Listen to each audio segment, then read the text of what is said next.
हजारों साल पहले जब दुनिया बदल रही थी, तब भारत में एक ऐसा युग शुरू हुआ जिसने इतिहास की दिशा ही बदल दी।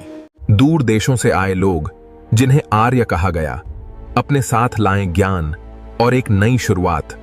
इसी समय रचे गए वेद, ज्ञान का सबसे पुराना खजाना, जिसने जीवन जीने का तरीका सिखाया।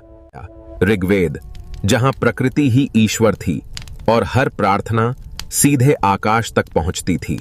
सामवेद, जहां शब्द नहीं संगीत बोलता था और हर धुन एक प्रार्थना बन जाती थी।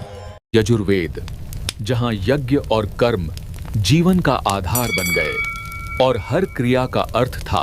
अथर्ववेद, जहां जीवन के रहस्य, औषधि और अदृश्य शक्तियों का ज्ञान छिपा था।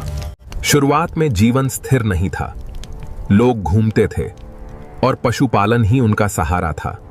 फिर आया बदलाव, लोहे की खोज, और इंसान ने बसना शुरू किया। खेती जीवन बन गई, समाज बंटा काम के आधार पर।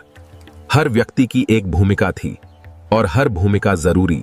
इस समय महिलाओं को भी सम्मान मिला। वे शिक्षा लेती थीं और निर्णयों में भी भाग लेती थीं। राजा शक्तिशाली था, लेकिन अकेला नहीं। सभा और समिति उसके फैसलों को संतुलित करती थीं।